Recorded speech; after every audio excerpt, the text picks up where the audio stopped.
What's going on, my peoples? Welcome back to the Pride of London. Welcome back to another Let's Talk Chelsea episode.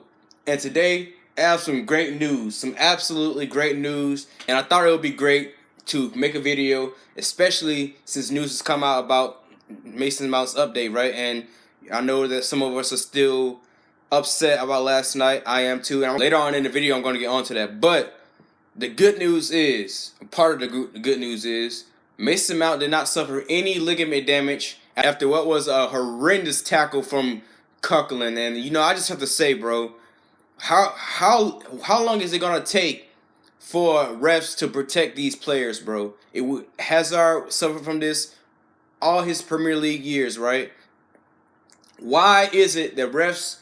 It's not even just English refs, bro. It's just refs, period. They fail to protect players, man. This is ridiculous, bro. This should never happen. This is not the 60s and 70s where you can just come in a challenge like this and get away with it. No, the game has moved on. We have VAR, and I know VAR has certain protocols that they have to follow, so they can't go unless this was initially a red card. It couldn't go over a challenge like this unless the referee initially gave the red, so he couldn't go back and give the red, even though this is clearly a red. I don't care if he got a bit of the ball. These challenges are not allowed in football. Get it out of football. I don't know. I understand why referees fail to protect these players, man. It's really sad, bro. But good news is he didn't suffer any ligament damage, according to the Athletic, right?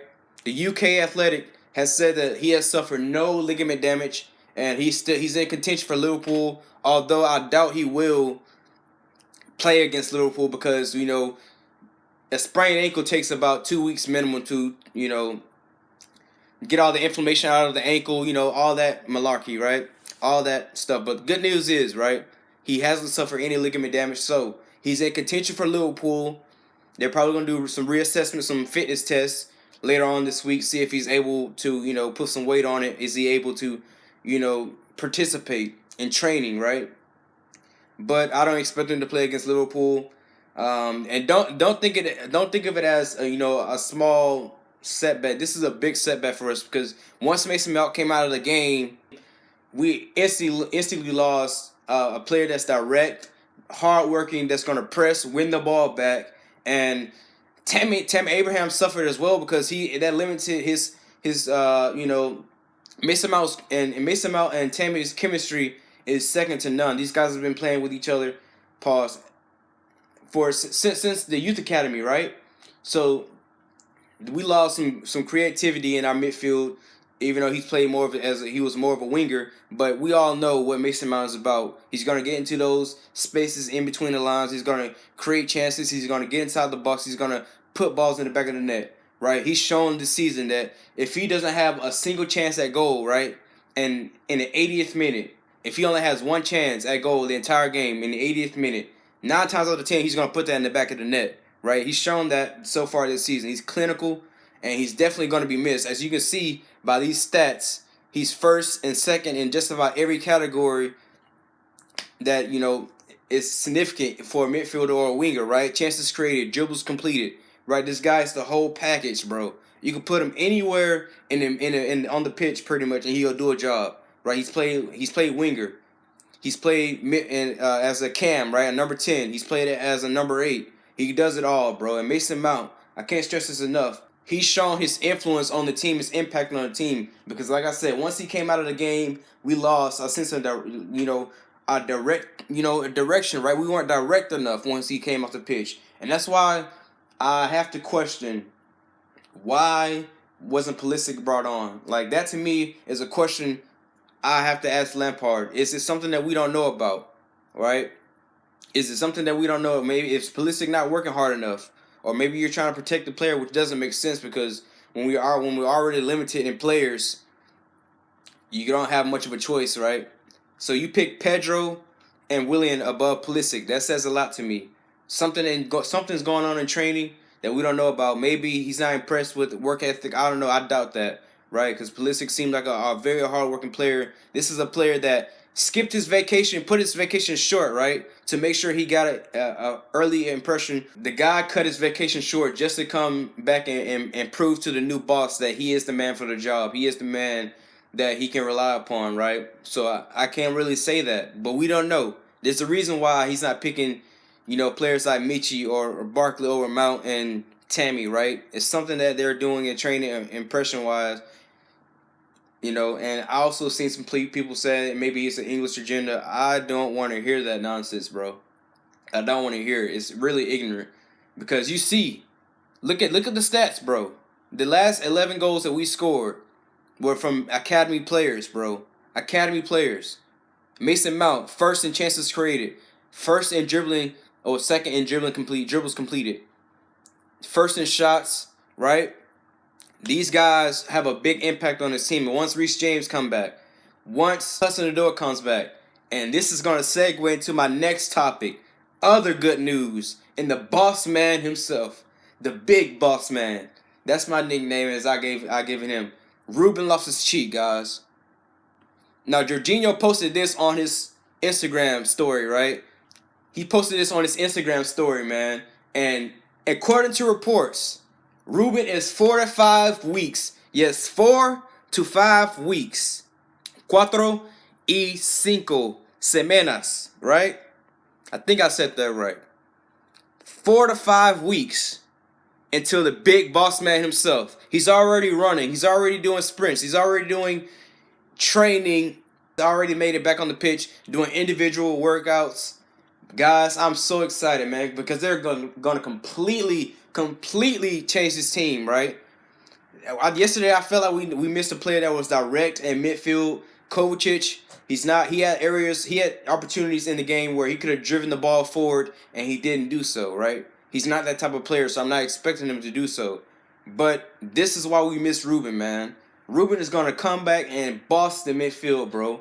I'm confident in saying that, Even it's not putting pressure on Ruben, right? He's come in and he's already showed us what he's capable of. He's already, barring, if Kante is not on his team, he's our best midfielder. That's what I will go out and say. He's our best midfielder if Kante is not on the team, right? He's that good. And once he comes back, the league is not ready, bro. The league is not ready. 4 to 5 weeks, he'll be in full training, participating with the team, according to reports, right? He's already showing you he's already getting into it, bro. He's getting fit, bro. He's itching to come back, bro. And I can't wait.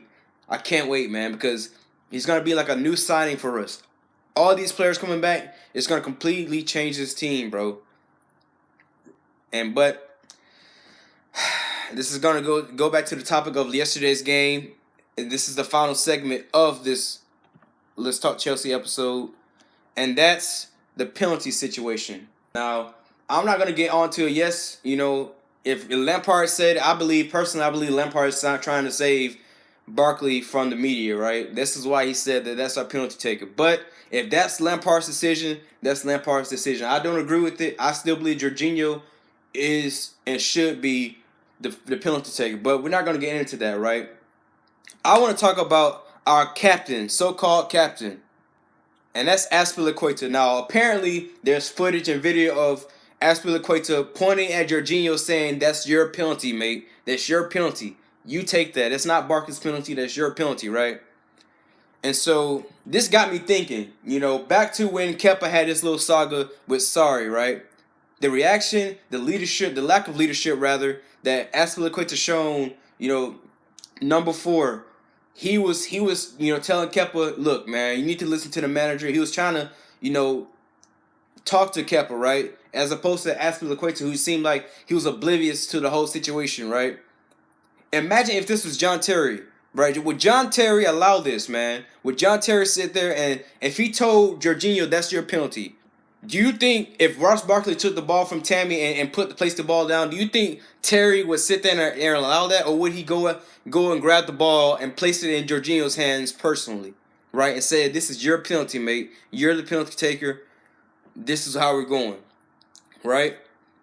This is just food for thought, right? This is just something I've been thinking about. I had some time to reflect, and I just don't see the leadership in that regard of Azpilicueta. He's been excellent servant for our team. I'm grateful for everything that he's done for us. He's been a great player for us when he was in his prime. I mean, my goodness, man. He's played a lot of games. He's been our most consistent player in his heyday, right? The Mourinho second stint, Conte's realm at Chelsea or helm at Chelsea, and even sorry, he was consistently picked, whether he was up for the task or not, right? He was consistently picked for a reason. But I have to say, man, I'm disappointed. I'm a bit disappointed with Azpilicueta because I feel like in that situation, the captain should know what is the manager's orders, right? Whether it was Barkley supposed to take the penalty or whether it was Jorginho supposed to take the penalty, right? The captain is supposed to be like, look, that's the man taking the penalty. We live and die by that man's penalty taking ability, I guess you could say, for lack of a better term or phrase, right? That's just something I had to think on. I'm not gonna get into debate whether or not Barkley should have taken it or not, or whether or not Lampard personally said Barkley is the penalty taker or not. All I know is I just wanted more leadership from my captain, right? Twice he's let me down with the Kepa situation last season and in this situation, right? Where's the leadership? Where's the vocal leadership, right? Anyways, up to Chelsea.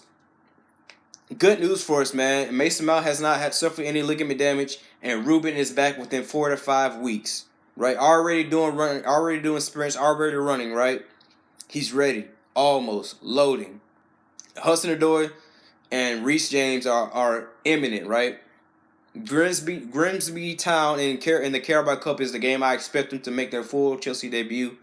But I don't know. I'm not the manager, right? This is based on speculation and gut feeling. Lampard has already said they're going to get another game with the U23s before they make their senior debut or re-debut, right? Anyways, up to Chelsea. This has been another Let's Talk Chelsea. Like, share, subscribe if you're new. And I'm out, bro.